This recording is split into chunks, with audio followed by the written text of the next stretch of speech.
Hello welcome friends. ఈ వీడియోలో వచ్చేసి రిటర్న్స్ అండర్ జిఎస్టీ చాప్టర్కి సంబంధించిన all study material, MTP, RTP and past exam question చూద్దాము.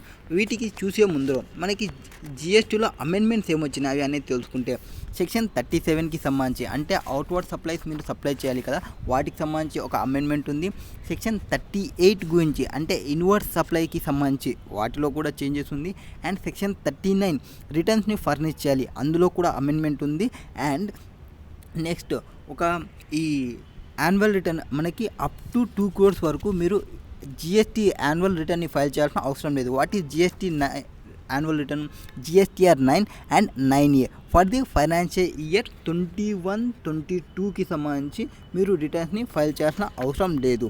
నెక్స్ట్ ఇంకేమైనా చేంజెస్ వచ్చినావా అంటే జిఎస్టీఆర్ 8 అనుకుంటా, జిఎస్టీఆర్ 5కి సంబంధించి ఒక చేంజ్ వచ్చింది. జిఎస్టీఆర్ 5కి సంబంధించి ఒక చేంజ్. సో ఇవి చేంజెస్ అమెండ్మెంట్స్ మనకి రిటర్న్ చాప్టర్లో అప్లికబుల్ అయ్యేటివి. సో వాటిలో క్వశ్చన్స్ ఏమున్నాయి, ఫస్ట్ క్వశ్చన్ ఏముంది, సెకండ్ క్వశ్చన్ ఏముందో చూద్దాము. So first question, which type of tax payer need to file annual return under section 44? So 44 ప్రకారం ఎవరెవరు యాన్యువల్ రిటర్న్ని ఫైల్ చేయాలి? యాన్యువల్ రిటర్న్లో మనం చేంజెస్ ఏం చెప్పినాము, 9A 2 ఉంటాయి యాన్యువల్ రిటర్న్స్. వాటి యొక్క up to aggregate turn over 2 crores ఉంటే మీరు ఫైల్ చేయాల్సిన అవసరం లేదు ఫర్ ఫైనాన్షియల్ ఇయర్ 21-22కి సంబంధించి అని చెప్పినాము. సో ఇప్పుడు ఎవరెవరు ఫైల్ చేయాలి యాన్యువల్ రిటర్న్ని అంటే, ఎవ్రీ రిజిస్టర్ పర్సన్ ఎవరైతే ఇన్కమ్ జిఎస్టీలో రిజిస్టర్ అయినారో వాళ్ళందరూ యాన్యువల్ రిటర్న్ని ఫైల్ చేయాలి. But other than this persons, that is ISD input service distributor, next casual taxable persons and non resident taxable person, TDS deductor and TCS collector, వీళ్ళు annual రిటర్న్ని file చేయాల్సిన అవసరం లేదు.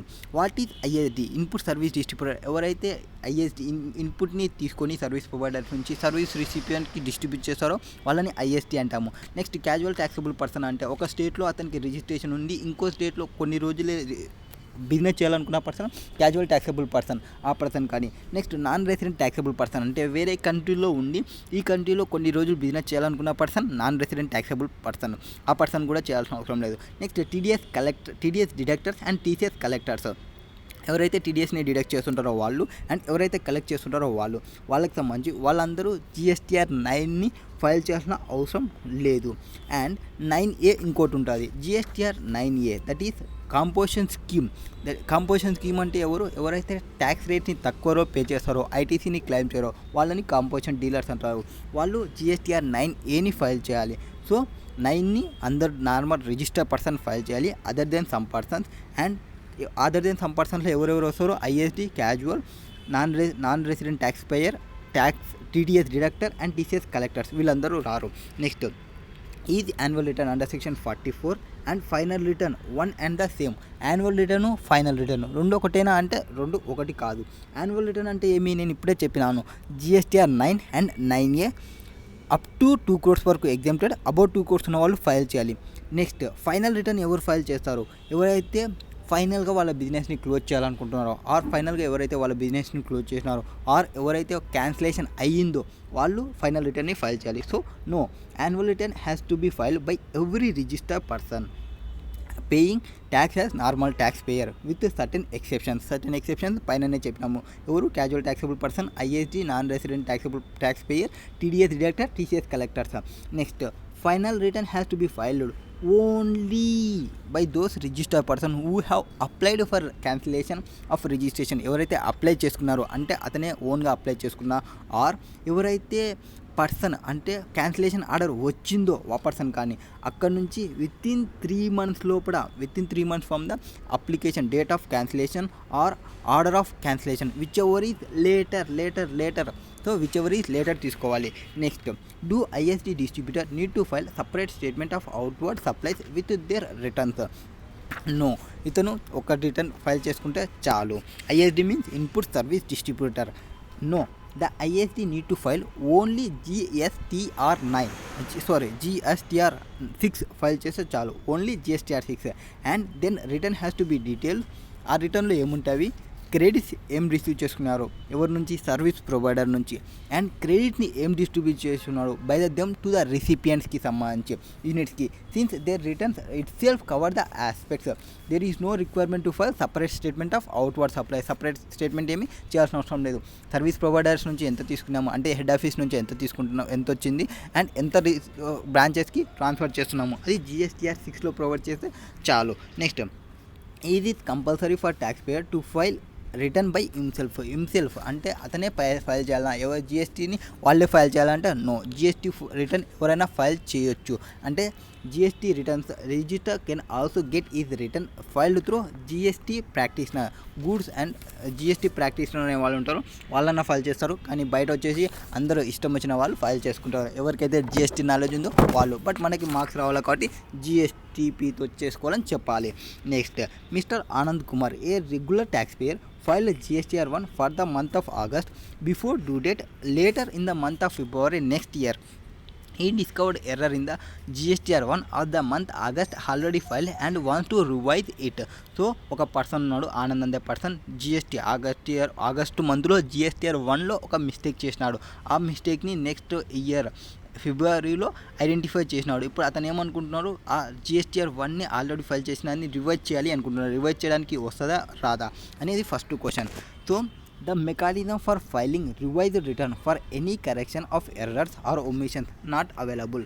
అంటే మీకు రివైజ్ చేసుకోవడానికి లేదు. మనకి ఇన్కమ్ ట్యాక్స్లో ఎట్లయితే రిటర్న్స్ ఉన్నావో, రిటర్న్స్లో ఎట్లా ఉన్నాయి returns, income tax return, regular return ఉంది, రివైజ్డ్ రిటర్న్ ఉంది, బిలేటెడ్ రిటర్న్ ఉంది, రెక్టిఫికేషన్ రిటర్న్ ఉంది, డిఫెక్టివ్ రిటర్న్ ఉంది. అన్ని రిటర్న్స్ ఇంకా GSTలో రాలేదు. GST is a small born baby, it is new born baby. So it will take some time to give certain returns. Next, the rectification of errors or omission is allowed in subsequent returns. So revise చేసుకోవడానికైతే లేదు, but మీరు rectification చేసుకోవాలి అనుకుంటే వి will provide the option. ఆ option ఏమి, therefore who discovered in error in GSTR 1 for the month of August cannot revise it. Revise చేయడానికి రాదు. However there should rectify చేసుకోవచ్చు. రివైజ్ రాదు బట్ రెక్టిఫై వస్తుంది for the month of February and should pay the tax and interest. Compulsory గుర్తుపెట్టుకోవాలి, tax pay చేయాలి plus interest కూడా pay చేయాలి if any, in case of short payment ఏమైనా ఉంటే. And in the return to be furnished for the February మంత్కి సంబంధించి the error can be rectified by furnishing appropriate particulars in amendment table in GSTR 1. GSTR 1లో amendment table అనేది ఒకటి ఉంటుంది, అక్కడ file చేయాలి. However as per section 37(3) of CGST act no rectification of details furnished in GSTR 1. అంటే నాకు GSTR 1ని rectification చేసుకోమన్నాయి కానీ నా ఇష్టం వచ్చినప్పుడు రెక్టిఫికేషన్ చేస్తా అంటే అట్లా ప్రొవైడ్ చేయరు. They provided some time limit. That is ఆ టైం లిమిట్ ఏమంటే అక్కడ ఫైలింగ్ ఆఫ్ మంత్లీ రిటర్న్ ఆ GST for the month of September అని ఉంది, but it is not September. ఎందుకంటే అమెండ్మెంట్ ఏవి నవంబర్ మంత్ తీసుకోవాలి. ఇక్కడ నవంబర్ మంత్ తీసుకోవాలి following end of financial year or which such details pertains or filing relevant annual return తీసుకోవాలి, whichever is lower తీసుకోవాలి. Next, B limited has filed the return for the month of October belatedly at the time of computing late fee to be paid for delay in filing return. B Limited has taken a view that if the late fee has been paid as per provisions of under CGST Act, there is no requirement to pay SGST Act. CGST Act ప్రకారం నేను penalty pay చేస్తున్నా, అప్పుడు SGST ప్రకారం penalty pay చేయాల్సిన అవసరం లేదని B అనుకున్నాడు. B అనుకునేది కరెక్టా కాదా అనేది మనం చెప్పాలి. సో అండర్స్టాండింగ్ ఆఫ్ బి అనేది ఇన్కరెక్ట్. ఎందుకు, మనకి as per provisions and as per act ప్రకారం CGSTకి ఎంతైతే లెవీ అండ్ కలెక్షన్ పవర్స్ ఇచ్చినారో సేమ్ స్టేట్కి కూడా లెవీ అండ్ కలెక్షన్ పవర్స్ ఉన్నవి. So for arriving the late fee payable on account of delay filing of GST return, computation of late fee is made separately to CGST and SGST or UTGST. This is because provisions of late fee and delayed filing of returns are prescribed in both CGST and SGST or UTGST. Although common return is filed for both laws. Next, tax authorities have been scrutinizing the returns furnished by A Limited. So During the process, A Limited has made aware by the authorities about incorrect disclosures in the return under section 13(9) filed by its particular taxpayer. A seeks your opinion to rectify incorrect disclosures. So a limited ఒక company ఉంది, tax authorities వాళ్ళు scrutiny చేసినారు. Scrutiny చేసింటే కొన్ని మిస్టేక్స్ని ఎర్రర్స్ని identify చేసింది. ఆ ఎర్రర్స్ని ఇప్పుడు rectify చేసుకోవాలి అనుకుంటున్నాడు ఏ లిమిటెడ్. ఎందుకు రివైజ్ రాదు కదా సార్, మీరు రెక్టిఫై చేసుకోవచ్చు అని పైన చెప్పినాము. సో నేను రెక్టిఫై చేసుకోవాలనుకుంటున్నా అంటే రెక్టిఫికేషన్ అలో చేస్తారా అలో చేయరా అంటే in terms of section 13(9) any rectification in the return furnished by the registered person is allowed. మనం పైననే చెప్పినాము అలో చేస్తాము అని. But only when the error or omission is discovered on the reason account of reason, అంటే వాడంతకే వాడే కనుక్కొని వాడంతకే వాడే రెక్టిఫై చేసుకోవాలి. అంతేకాని other than scrutiny, audit, inspection or enforcement activity by the tax authorities in the present case. So incorrect disclosures ఎవరు find out చేసినారు? ట్యాక్స్ పేయర్ ఫైండ్ అవుట్ చేసినారా? నో, అదర్ పర్సన్స్ వచ్చి ఫైల్ చేసినారు. ఆ అదర్ పర్సన్ ఎవరు?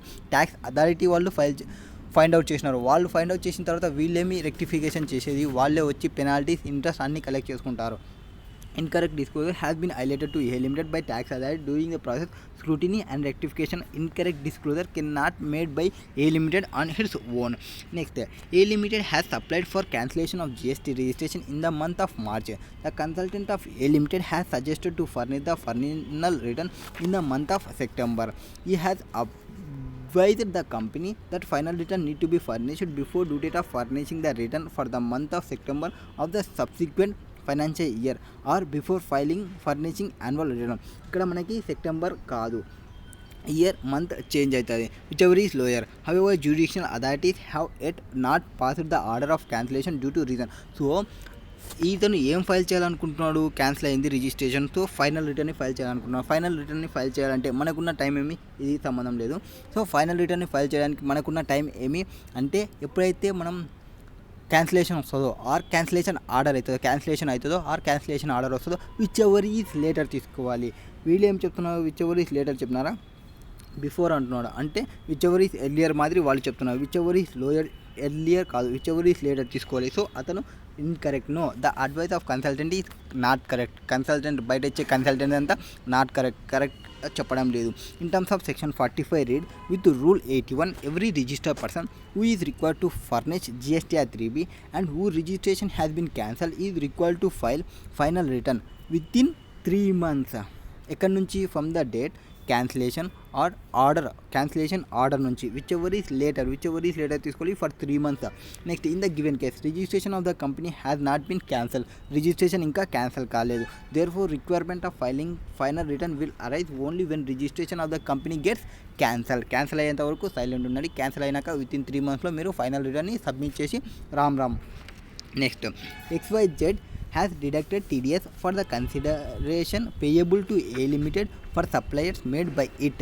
The deductee, that is A Limited, seek your advice on taking credit for the TDS deducted by XYZ. Also, whether tax deducted by XYZ will shown in electronic credit ledger or electronic cash ledger. ఏ లెడ్జర్లో వస్తుంది TDS deduct చేసినది అంటే మనకి ఈ amount అనేది electronic cash లెడ్జర్లో వస్తుంది. In terms of section 51(5) read with rule 66(2) the deductee shall claim credit in electronic cash ledger. So electronic cash లెడ్జర్లో ఏదైతే ఉందో వాటిని డిడక్టీ క్లెయిమ్ చేయొచ్చు of the tax deducted and reflected in GSTR 7 of deductor. మీ deductor ఎవరైతే TDSని deduct చేసినారో వాళ్ళు GSTR 7 ఫైల్ చేస్తారు. IST వాళ్ళు GSTR 6 ఎట్లా ఫైల్ చేస్తారు, TDS వాళ్ళు GSTR 7 అట్లా ఫైల్ చేస్తారు. వాళ్ళు GSTR 7 ఫైల్ చేసి వ్యాలిడేషన్ చేసిన తర్వాత ఆ అమౌంట్ మీ యొక్క ఎలక్ట్రానిక్ క్యాష్ లెడ్జర్లో వచ్చి పడుతుంది. Similar rule 87(9) inter alia provide that any amount deducted under section 51 shall credit to electronic cash ledger. ఎందులో పడుతుంది? ఎలక్ట్రానిక్ క్యాష్ లెడ్జర్లో పడుతుంది. The deductee. Therefore, in the present case, A Limited can take credit of TDS amount deducted by XYZ in electronic cash ledger and use the same for payment of tax, interest, penalty, late fee or any other amount. So electronic cash లెడ్జర్లో ఉన్న అమౌంట్ని మనం ఏదానికైనా payment చేయడానికి use చేయొచ్చు. And electronic credit లెడ్జర్లో ఉంటే ఈ అమౌంట్ ఇంట్రెస్ట్, ట్యాక్స్, పెనాల్టీ ఇవన్నీ మనం పే చేయడానికి రాదు. ఇవన్నీ మనం క్యాష్లోనే పే చేయాలి. Next, whether GSTP are required to furnish any return for disclosure of activities carried out by them for any of the registered person doing the tax period. Input సర్వీస్కి సంబంధించినది. జిఎస్టీ అంటే ఎవరు? GST tax practitioner. So in terms of section 48(2) మనం చెప్పినాము in self అంటే అతనే సెల్ఫ్గా file చేయాలంటే సెల్ఫ్గా ఫైల్ చేసుకోవచ్చు, ఆ జిఎస్టీపీతో కూడా ఫైల్ చేయొచ్చు అని చెప్పినాము. So a registered person may authorized and approved GSTP to furnish the details. ఏవేవి ఫర్నిష్ చేయొచ్చు అంటే outward supplies under section 37, inward supplies under section 38, return under section 39, annual return under section 44, returns under section 45. So GSTR 1, GSTR 3, GSTR 1ని file చేయొచ్చు, GSTR 3Bని file చేయొచ్చు and annual రిటర్న్ని file చేయొచ్చు. To perform other prescribed function the GSTP can furnish specified document or information on behalf of the registered person with prior authority of registered person. So అతను file చేసేటప్పుడు prior authority registered person దగ్గర నుంచి తీసుకోవాలి. So prior sir నేను మీ రిటర్న్ని file చేస్తున్నా, sir మీ GSTR 3Bని file చేస్తున్నా అని GSTP authorised registered పర్సన్కి చెప్పి ఫైల్ చేయాలి. However there is no specific return furnishing mechanism for GSTP to disclose the activities. అంటే ఈ GSTP ఎవరైతే ఉన్నాడో ఎవరెవరి ఫైల్ చేసినారు, ఏ క్లయింట్ని ఫైల్ చేసినారు అనే ఇన్ఫర్మేషన్ని ప్రొవైడ్ చేయాల్సిన అవసరం ఏమీ లేదు. There is no specific return. Next explain the provisions of section 39(9) of CGST Act 2017 with reference to rectification of returns. That is, as per section 39 of CGST Act 2017, if any registered person after furnishing return first question ఏం చెప్పినారు, provisions of section 39(9) of CGST Act with reference to rectification of returns. Rectification చేయొచ్చా అంటే ఇక్కడ మనం రెక్టిఫికేషన్ని చేయొచ్చు. రెక్టిఫికేషన్ని ఎప్పుడు లోపల చేయొచ్చు? Section 39(9) of CGST Act 2017. If any registered person after furnishing of returns discovers any omission or incorrect, ఏమైనా మర్చిపోయినా ఆర్ ఇన్కరెక్ట్ ఏమైనా ప్రొవైడ్ చేసినా ఈ shall rectify such returns. So వాటిని మీరు రెక్టిఫై చేసుకోవాలనుకుంటే రెక్టిఫై చేసుకోవచ్చు, no issue. In the return furnished for the month during which such omission or incorrect particulars are notified. మీరు ఎప్పుడైతే నోటిఫై చేసినారో అంటే మనం ఇక్కడ తప్పు చేసినామా అని మీకు ఎప్పుడైతే అనిపించిందో వాటిని మీరు ఏ మంత్లో మీరు ఐడెంటిఫై చేస్తే ఆ మంత్లో మీరు రెక్టిఫై చేసుకోవచ్చు. అండ్ రెక్టిఫై చేసుకునేటప్పుడు however section 39(9) does not permit rectification of errors or omission discovered on accounts of scrutiny, audit, inspection, enforcement, tax authorities by tax authority. ఒకవేళ ఆ రెక్టిఫికేషన్ని ఆ ఎర్రర్ని మీరు ఫైండ్ అవుట్ చేయకుండా మీ యొక్క ట్యాక్స్ అథారిటీ వాళ్ళు కన్నా ఐడెంటిఫై చేస్తే అప్పుడు వాటిని అమెండ్మెంట్ చేయడానికి అంటే వాటిని రెక్టిఫై చేసుకోవడానికి అలో చెయ్యరు. మీరంతకే మీరే కనుక్కుంటేనే మీరు రెక్టిఫై చేసుకోవచ్చు, అంతేకాని వాళ్ళు వచ్చి రెక్టిఫై చేసిన తర్వాత మీరు ఫైల్ చేయడానికి రాదు. నెక్స్ట్ ఏదైతే మనకి అమౌంట్స్ దాన్ని అంతే మన ఇష్టం వచ్చేంత వరకు రెక్టిఫికేషన్ చేసుకోవచ్చా అంటే లేదు. No such rectification of any omission or incorrect particular shall be allowed after due date of furnishing of returns for the period up to 30 November వరకు. ఇక్కడ సెప్టెంబర్ కాదు, సో సెప్టెంబర్ కాదు 30 నవంబర్ వరకు వస్తుంది. So 30 November of the following financial year for rectification of errors in respect of outward supplies furnished under subsection 1 or actual date of furnishing of relevant return, annual return, whichever is earlier చూసుకోవాలి. అంటే మీరు ముందరనే file చేసుకుంటే ముందరనే are 30 నవంబర్ లోపల మీరు rectify చేసుకోవాలి మీ rectifications ఏమన్నా ఉంటే. Next question number 12. What is there in question number 12? Mr. Sahu and Co. A register firm has furnished its GSTR return in GSTR 1 for the month of February 21, declaring outward supplies 300 lakhs and return filed within due date of filing of return. Subsequent reconciliation books of account has found that 5 invoices total value 20 lakhs supplies inadvertently omitted to the report. So omit చేసినారు వాళ్ళు. Omit చేస్తే ఇంత లోపల ఎప్పుడు కనుక్కున్నారు వాళ్ళు? ఫిబ్రవరి మంత్కి సంబంధించినది వాళ్ళు ఎప్పుడైనా ఐడెంటిఫై చేసినట్టు ఇచ్చినారా? ఓకే. GST లా ప్రకారం mechanism to filing revise return అనేది ఏమీ లేదు. And rectification is allowed. However no rectification is allowed after furnishing the return of month of September కాదు November, 30 November following end of financial year to which such details pertain to or furnishing returns. So 30 నవంబర్ లోపల or subsequent annual return ఎప్పుడైతే file చేస్తారో ఆ file చేసే లోపల whichever is earlier తీసుకోవాలి.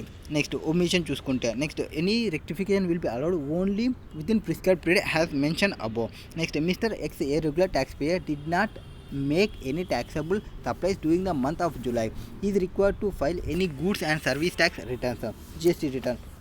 అంటే ఏం సప్లై చేసినా చేయకున్నా మీరు కంపల్సరీగా ఒక రిటర్న్ని ఫైల్ చేయాలి. Regular tax payer is required to furnish returns under section 39 every month even if no supplies have been made during such period. In other words filing nil return is also mandatory. So ఎక్స్ ఏం చేయాలి, ఒక nil రిటర్న్ని GST officer పాడేస్తే అయిపోద్ది. Next, if return has been filed how can it be revised if some changes are required to be made. Revise concept అనేది జిఎస్టీలో లేదు, ఓన్లీ ఇన్కమ్ ట్యాక్స్లోనే రివైజ్ రిటర్న్ అనేది ఉంది. రివైజ్ చేయడానికి రాదు, బట్ రెక్టిఫికేషన్ చేసుకోవచ్చు. రెక్టిఫికేషన్ కూడా అమెండ్మెంట్ టేబుల్లో ఉంటుంది, అమెండ్మెంట్ టేబుల్లో చేసుకోవచ్చు. ఇక్కడ అమెండ్మెంట్ టేబుల్లో any need to revise a return may arise due to need of change in set of invoice. అప్పుడు మనం debit notes or credit notes invoice instead of revising we can allow changes that required to be అమెండ్మెంట్ని allow చేస్తాము. They can amendment in future GSTR 1 in the table specifically provided for the purpose of amending previously declared details. So amendment టేబుల్లో provide చేస్తారు. Next, as per section 39(9) omission or incorrect particulars discovered in return filed under section 39 can be rectified in the return to be filed for the month during which such omission or incorrect particulars are noticed. Any tax payable as a result of such error or omission will be required to be paid along with interest. So మనం రాసేటప్పుడు ఎప్పుడైతే మీరు amendment చేస్తారో వాటికి సంబంధించి interest కూడా pay చేసుకోవాల్సి వస్తుంది. Rectification of errors omission is carried out by entering appropriate particulars in amendment table contain in GSTR 1. Next, 15th question. Padmavathi trader registered in Karnataka is engaged in supply of taxable goods. Its turnover in the preceding financial year was 230 lakhs and was furnishing its GST return on monthly return basis. వాళ్ళ యొక్క పద్మావతి యొక్క turnover ఎంత ఉంది, 230 lakhs ఉంది. వాళ్ళు GST monthly రిటర్న్లో pay చేస్తున్నారు. In the beginning of April month in current financial year it sought advice from tax consultant duo consultant whether it can furnish his GST return on quarterly basis now on what's. So quarterly monthly స్కీమ్కి పోవాలనుకుంటున్నారు. Advise చేసినది ఎవరు, duo consultant. It can Padmavati that it can not furnish his return on quarterly basis as per GST law does not provide for quarterly returns.